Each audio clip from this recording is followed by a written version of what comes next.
కథ 1980కి చెందింది. మోహన్ ఒక చిన్న గ్రామంలో నివసించేవాడు. మోహన్కి ఇద్దరు స్నేహితులు, అశుతోష్ ఇంకా పవన్. వాళ్లు మోహన్కి బెస్ట్ ఫ్రెండ్స్. వాళ్లు ముగ్గురూ ఎప్పుడూ కలిసే ఉండేవాళ్లు. వాళ్ల ముగ్గురికి క్రికెట్ ఆడడం అంటే చాలా ఇష్టం. మోహన్ వాళ్ల ఇంట్లో తను గెలుచుకున్న ట్రాఫీలు ఎన్నో కనిపిస్తాయి. వాళ్లు ముగ్గురు వాళ్ల ఊర్లో ఉన్న శ్మశానం దగ్గర పెద్ద గ్రౌండ్లో ఆడుకుంటూ ఉంటారు. ఒకరోజు మధ్యాహ్నం మోహన్ క్రికెట్ ఆడటానికి వెళ్తూ ఉన్నప్పుడు వాళ్లమ్మ కంగారు పడి తనతో ఇలా అంటుంది. బాబూ, ఎన్నిసార్లు చెప్పాను నేను నీకు సాయంత్రం వేళ శ్మశానం వైపు వెళ్ళకూడదు అని. కానీ నువ్వు నేను చెప్పేది ఏమాత్రమూ వినిపించుకోవు. బామ్మ, సాయంత్రం వేళ శ్మశానం వైపు వెళ్తే భూత ప్రేతాలు మమ్మల్ని పట్టుకుంటాయని మీకు అనిపిస్తోందా? భూత ప్రేతాల్లాంటివి ఏమీ లేవు బామ్మ. మోహన్ వాళ్ల నానమ్మ చెప్పిన మాటలకి నవ్వి అక్కడ్నుంచి వెళ్ళిపోతాడు. తను తిన్నగా శ్మశానం దగ్గరున్న మైదానం దగ్గరికి చేరుకుంటాడు. అక్కడ తన స్నేహితులు తన కోసం ఎదురుచూస్తుంటారు. తనని చూసి తన స్నేహితుడు అశుతోష్ ఇలా అంటాడు. ఇవాళ ఇంత ఎందుకు ఆలస్యమైంది మోహన్? నీకు బాగా తెలుసు కదా, మా బామ్మ నన్ను ఎక్కడికి ఆడుకోవడానికి పంపించదు అని. ఆ శ్మశానంలో భూతాలు అన్ని పని మీద దాడి చేస్తాయని తను భయపడుతోందేమో. తనతో పాటు తన ఊర్లో మిగతా పిల్లలు కూడా ఉంటారు. వాళ్లందరూ కలిసి క్రికెట్ ఆడుతూ ఉంటారు. ఆ రోజు వాళ్లందరూ ఎంత నిమగ్నమై ఆటాడుతూ ఉంటారంటే ఎప్పుడు సాయంత్రమైందో కూడా వాళ్లు అస్సలు గమనించరు. వాళ్లందరూ మ్యాచ్ని పూర్తి చేసుకుని ఇంటికి బయలుదేరతారు. అప్పుడే చీకట్లో వాళ్లందరికీ దూరంగా వాళ్ల ఊరికి చెందిన ఒక అబ్బాయి ఖేలా రావడం కనిపిస్తుంది. ఖేలా కూడా క్రికెట్ చాలా బాగా ఆడేవాడు. తను ఎప్పుడూ కూడా మోహన్, అశుతోష్ ఇంకా పవన్లకి గట్టి పోటీని ఇచ్చేవాడు. కాని తను ఎప్పుడూ కూడా మోహన్ని ఓడించలేకపోతాడు. ఖేలా ఎప్పుడూ కూడా తన మనసులో ఈ విషయంలో కుళ్ళుకునేవాడు. ఖేలా రాగానే వాళ్లందరితో ఇలా అంటాడు. మ్యాచ్ ఇంకా పూర్తవలేదు మోహన్. ఒకసారి నువ్వు నాతో కూడా ఆడు, నేను నిన్ను ఓడించి వెళ్తాను. ఒకవేళ అదే నిజమైతే రేపు మ్యాచ్ పెట్టుకుందాం. అప్పుడు తెలుస్తుంది ఎవరిని ఎవరు ఓడిస్తారా అని చెప్పి మోహన్ అక్కడ్నుంచి వెళ్తూ ఉంటాడు. కాని ఖేలా మోహన్ చేతిని పట్టుకుంటాడు. అంత వేడిలో కూడా ఖేలా చెయ్యి ఐస్ కంటే చల్లగా ఉంటుంది. రాత్రి చీకట్లో తన కళ్ళు ఎంతో స్పష్టంగా మెరుస్తూ కనిపిస్తాయి. తన కనురెప్పలు అసలు ఏమాత్రం కొట్టుకోవు. మోహన్ ఖేలా నుండి తన చేతిని విడిపించుకుంటాడు. మేమందరం చాలాసేపటి నుండి మ్యాచ్ ఆడుతున్నాం, ఇప్పటికీ అలసిపోయాం. నాకు భయపడుతున్నానని స్పష్టంగా చెప్పొచ్చు కదా. మేము నీకు అసలెప్పుడూ భయపడం. నువ్వు మాతో ఎప్పుడు ఆడినా ఓడిపోయావు. ఆగతోష్ చెప్పేది నిజమే. ఖేలా, వదిలేయి, ఓడిపోతావు. ఆ తర్వాత నువ్వు ఏడుస్తూ ఇంటికి వెళ్తావు. ఎవరు ఏడుస్తూ ఇంటికి వెళ్తారనేది ఇంకా కాసేపట్లో అందరికీ తెలిసిపోతుంది. ఇవాళ మ్యాచ్లో మీరు అందరూ నాతో ఓడిపోతారు. ఖేలా మొండిపట్టు పడతాడు. తను అందరినీ నానా మాటలు అనటం మొదలు పెడతాడు. సరే ఖేలా, ఇవాళ తాడో పేడో తేల్చేద్దాం. ఒకవేళ ఇవాళ నువ్వు మా దగ్గర ఓడిపోతే మళ్ళీ జీవితంలో ఎప్పటికీ నువ్వు మ్యాచ్ ఆడకూడదు. ఏమంటావు? అది ఎలాగో నేను ఆడనులే, కానీ గుర్తుపెట్టుకోండి, నా బౌలింగ్లో మీరు ఎవరైనా అవుట్ అయ్యారు అంటే వాళ్ళు ఈ లోకంలో నుండి వెళ్ళిపోతారు. ఖేలా మాటలు అందరికీ చాలా విచిత్రంగా అనిపిస్తాయి. కాని అందరూ కూడా ఆ మాటని పెద్దగా పట్టించుకోరు. కాసేపట్లో టాస్ వేస్తారు. ఖేలా బ్యాటింగ్ చేయాల్సి వస్తుంది. మోహన్ నవ్వుతూ ఇలా అంటాడు. నువ్వు టాస్లోనే ఓడిపోయావు ఖేలా. నా బౌలింగ్కి నువ్వు ఎక్కువసేపు ఉండలేవు కదా. కాసేపట్లో క్రికెట్ మొదలవుతుంది. కాని మోహన్ టీం చూసేసరికి మోహన్ వేసే ప్రతి బాల్కి ఖేలా సిక్సర్లు కొడుతూ ఉంటాడు. అందరూ ఖేలా ఆ విధంగా ఆడటం చూసి ఎంతో ఆశ్చర్యపోతారు. ఎందుకో కాని అశుతోష్కి చాలా వింతగా అనిపిస్తుంది. రాత్రివేళ చీకట్లో శ్మశానంలో ఖేలా మొహం చాలా భయంకరంగా కనిపిస్తూ ఉంటుంది. మోహన్, నాకేదో గందరగోళంగా ఉందనిపిస్తుంది. ఖేలా బాగా ఆడుతున్నాడు, దాని గురించి నేనేమీ అనడం లేదు. కానీ ఇవాళ ఖేలా ప్రవర్తన ఇంతకు ముందు ఎప్పుడూ నేను చూడలేదు. ఇవాళ తను హుషారుగానే ఉన్నట్టున్నాడు ఆగతోష్. నువ్వు అనవసరంగా ఎక్కువ ఆలోచించకు. 2 ఓవర్ల మ్యాచ్లో ఖేలా ప్రతి బాల్ని కూడా సిక్సర్ కొడతాడు. ఖేలాని ఓడించడం మోహన్ టీంకి అసాధ్యంగా మారుతుంది. ఇప్పుడు బ్యాటింగ్ చేసే వంతు మోహన్ది. అంతలో మోహన్ చేతిలో నుంచి అశుతోష్ బ్యాట్ని లాక్కుంటాడు. తర్వాత ముందు బ్యాటింగ్ నేను చేస్తాను. నీకు నా మీద నమ్మకం లేదా? నమ్మకం ఉంది, కానీ నువ్వు మన టీంలో చాలా మంచి ఆటగాడివి. మంచి ఆటగాళ్ళని ఎప్పుడు జిమ్లో చివరిగా బరిలోకి దించుతారు. మోహన్ అశుతోష్ మాటలు వింటాడు. కాని అలా చూస్తూ ఉండగానే ఖేలా అశుతోష్ని మొదటి బాల్లోనే అవుట్ చేసేస్తాడు. అశుతోష్ తలదించుకుని వెళ్ళిపోతాడు. ఇప్పుడు పవన్కి బ్యాటింగ్ చేసే అవకాశం వస్తుంది. ఖేలా ఒక్క బాల్తోనే పవన్ని కూడా అవుట్ చేస్తాడు. ఇప్పుడు టీంని గెలిపించే బాధ్యత మోహన్ మీద ఉంటుంది. కాని చూస్తూ ఉండగానే ఖేలా ఒక్క బాల్లోనే మోహన్ని కూడా అవుట్ చేసేస్తాడు. అందరూ కూడా ఆశ్చర్యంతో అదంతా చూస్తూ ఉంటారు. మోహన్ కూడా తల దించుకుని అశుతోష్ దగ్గరికి వెళ్లి నిలబడతాడు. తర్వాత ఇలా అంటాడు. నేను ఒప్పుకుంటున్నాను, ఇవాళ నువ్వు మా మీద గెలిచావు. మీరు ముగ్గురు ఓడిపోతే వెళ్ళిపోతారు అనేది షరతు కాదు. షరతు ఏంటంటే మీరు గనక ఓడిపోతే ప్రాణాలతో ఉండకూడదు అని. అరే, మేమేదో సరదా కన్నాం, నువ్వు సీరియస్గా తీసుకున్నావా? అశుతోష్ ఆ మాట అన్న వెంటనే ఉన్నట్టుండి ఒక్క క్షణంలో ఖేలా అశుతోష్ తలను శరీరం నుండి వేరు చేసి విసిరేస్తాడు. అశుతోష్ శరీరం నుండి రక్తం ఏరులై పారుతుంది. తన అరుపు శ్మశానం మొత్తం వినిపిస్తుంది.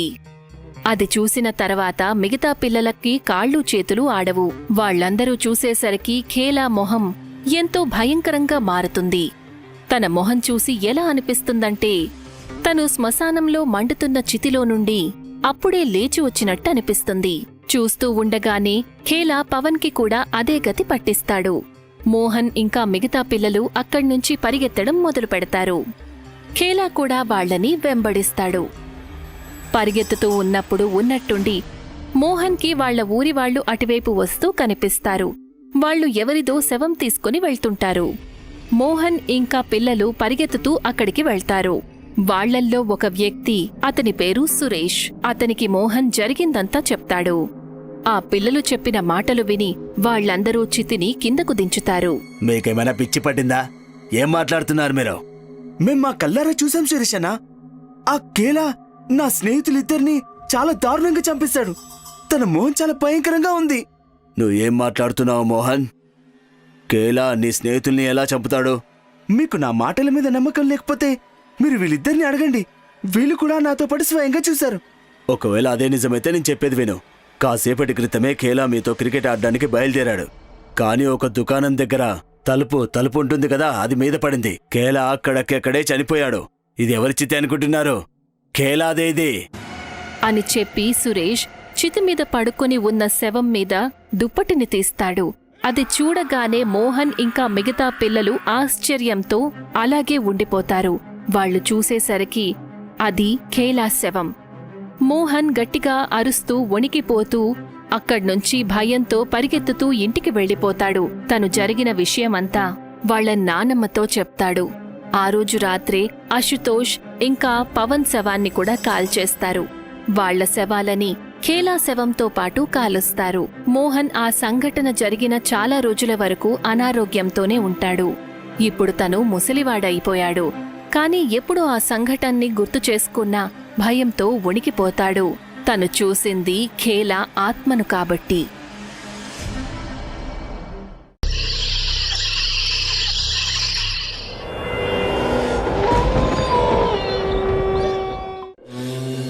ముంబై ధమాల్ టీం యొక్క కెప్టెన్ రోహిత్ అతను ఇద్దరు కిలాడీలతో పాటు స్టేడియం ఆఫీసులో కూర్చుని ఉంటాడు. రేపు మన ఫైనల్ మ్యాచ్. ఇవాళ విరాజ్కి దెబ్బ తగిలింది కదా, అతని ప్లేస్లో అశ్విని అనే ఒక అమ్మాయిని టెస్టింగ్కి పంపిస్తున్నాను. సార్ మీరు కంగారు పడకండి, మేమిద్దరం మ్యాచ్ని జాగ్రత్తగా చూసుకుంటాము. అతను ఉన్నప్పుడు మీరు మా టాలెంట్ని చూడలేకపోయారు కదా, రేపటి మ్యాచ్లో మీకు తెలుస్తుంది. Sir, my name is Ashwini Kureja sir. Told you about me. Viraj అతని ప్లేస్లో ఒక మంచి ప్లేయర్ని పంపిస్తాడని నాకు అనిపించింది, కానీ నువ్వు ఒక అమ్మాయివి. సార్, మీరు నాకు ఒక్క అవకాశం ఇచ్చి చూడండి.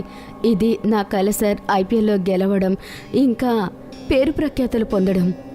నిన్ను పంపించింది విరాజ్ కాబట్టి అతను ఆలోచించే పంపుంటాడు. రోహిత్ టీంలో ఉన్న కొంతమంది కిలాడీలతో పాటు అశ్విని టెస్ట్ చేస్తాడు. అశ్విని అమ్మాయి అయినా కూడా చాలా బాగా ఆడుతూ ఉంటుంది. అది చూసి అందరూ ఆశ్చర్యపోతారు. రోహిత్ కూడా చాలా ఆనందపడతాడు. ఇంకా అతను అశ్విని విరాజ్ బదులుగా మ్యాచ్లో ఆడడానికి ఒప్పుకుంటాడు. మరుసటి రోజు మ్యాచ్ మొదలవుతుంది. చెన్నై సూపర్ స్టార్ టీం 275 రన్నులు చేస్తారు. ఇప్పుడు ముంబై ధమాల్ బ్యాటింగ్ కోసం గ్రౌండ్లోకి దిగుతుంది. టీంలో 2 ప్లేయర్లు కలిసి ఇప్పుడు 30 రన్నులు చేస్తారు. ఇప్పుడు నెక్స్ట్ వికెట్కి నువ్వే ఆడడానికి వెళ్తున్నావు. సార్, నేను బాత్రూమ్కి వెళ్ళి వస్తాను. మ్యాచ్ మధ్యలో ఇబ్బందిగా ఉండకుండా ఉంటుంది. సరే. అలా చెప్పి అశ్విని అక్కడి నుంచి వెళ్ళిపోతుంది. ఇషాంత్ రాఘవకి సాయం చేస్తాడు. ఇంకా వాళ్ళిద్దరూ అశ్విని వెనకాలే వెళ్తారు. అశ్విని బాత్రూంలో నుంచి బయటకు రాగానే రాఘవ్ తనని గుద్దుకొని తన డ్రెస్ పైన డ్రింక్ వేస్తాడు. అరే, నువ్వేం చేశావు? ఇప్పుడు నా టర్న్ రాబోతోంది. అరే క్షమించు, పొరపాటున పడింది. నువ్వు టెన్షన్ పడకు. ఇక్కడ ఒక స్టోర్ రూమ్ ఉంది కదా, అక్కడ నీకు వేరే డ్రెస్ దొరుకుతుందిలే. వాళ్ళిద్దరూ తనని ఒక గదిలోకి తీసుకుని వెళ్తారు. తను ఆ గదిలోకి వెళ్ళిన వెంటనే వాళ్ళిద్దరూ కూడా ఆ గదిలోకి దూరుతారు. అరే, మీరిక్కడికి ఎందుకు వస్తున్నారు? మేము ఎప్పటి నుంచో ఈ అవకాశం కోసం ఎదురు చూస్తున్నాం. మేమిద్దరం కలిసి ఈ టీంని గెలిపించేసి మా పేరు మోగేలా చేసుకోవాలనుకుంటున్నాం. ఈ రోజు మాకు అవకాశం దొరికితే దాన్ని నువ్వు లాగేసుకోవాలనుకుంటున్నావా? అది కూడా ఒక అమ్మాయివి. నీకేమైనా పిచ్చి పట్టిందా? ఇషాంత్ తన గొంతు పట్టుకుంటాడు. రాఘవ్ బ్యాట్ తీసుకుని ఆ అమ్మాయి తలపైన కొడతాడు. తనకి స్పృహ వచ్చేలోపు మనం మ్యాచ్ను ఆడి మన టీంని మన మందులోని గెలిపించేద్దాం. రాఘవ్ అశ్విని ఫోన్ తీసుకుంటాడు.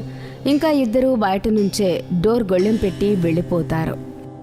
సార్, మేమిద్దరం బాత్రూమ్ వైపు నుంచి వస్తున్నాము, కానీ తను అక్కడ లేదు. తను ఈ టైంలో ఎక్కడికి వెళ్ళింది? రోహిత్ అశ్విని మొబైల్కి కాల్ చేస్తాడు.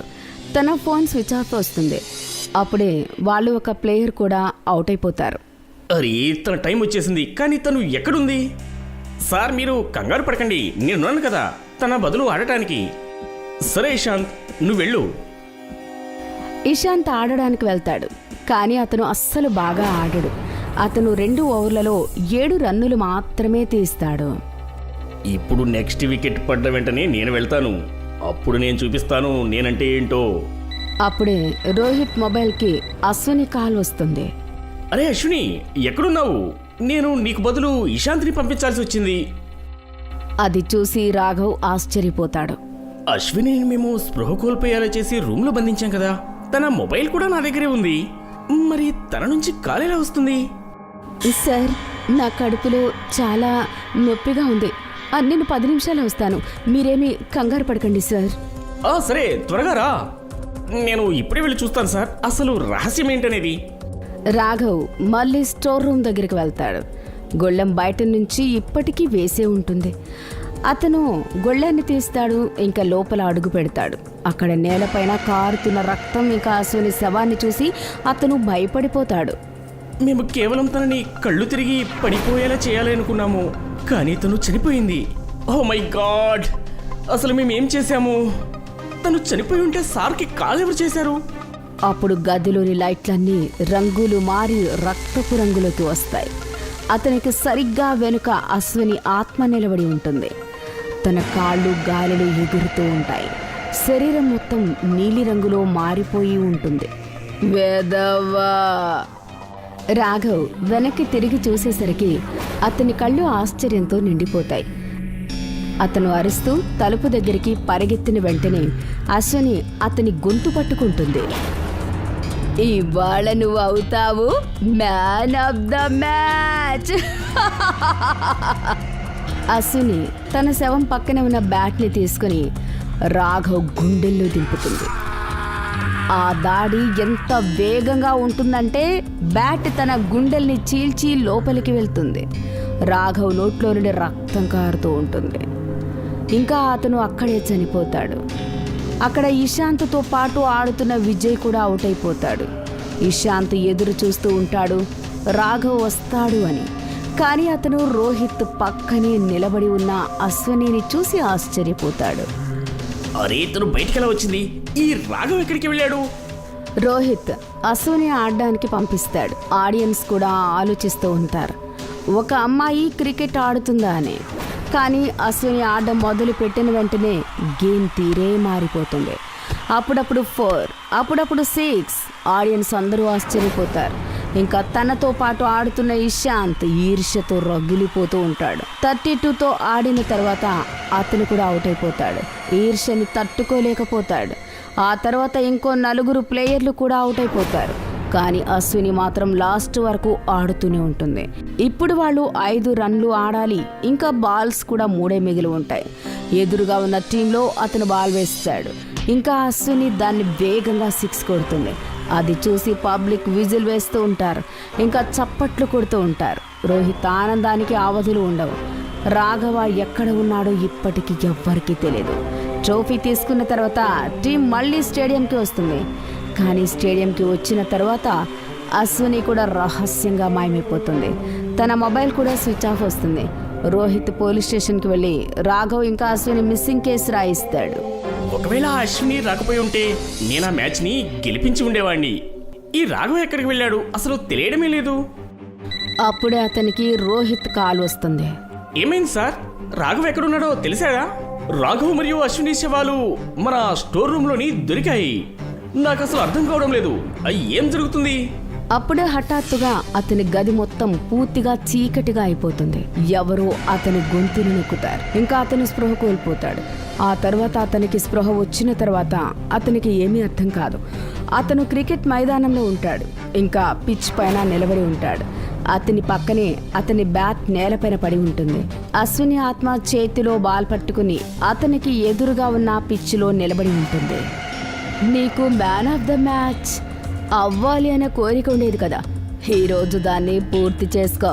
ఎందుకంటే ఈరోజే నీకు ఆఖరి రోజు. అలా అంటూ అతను అక్కడి నుంచి పారిపోతూ ఉంటాడు. అశ్విని గాలిలో ఎగురుకుంటూ వెళ్ళి అతని కడుపులో వికెట్ దింపుతుంది. నేను నీకు ఏ అన్యాయం చేయలేదు. నేను నిన్ను చంపాలని అనుకోలేదు. నేనైతే నా కల చనిపోయినా కూడా పూర్తి చేసుకున్నాను. కానీ బ్యాడ్ లక్ ఏంటంటే నువ్వు బ్రతికి ఉన్నా కూడా నీ కల పూర్తి చేసుకోలేవు. తను వెంటనే ఆ వికెట్ని కడుపులో నుంచి తీసి ఇషాంత్ గొంతులోకి పొడుస్తుంది. అతని నోట్లో నుండి రక్తధార కారుతూ ఉంటుంది.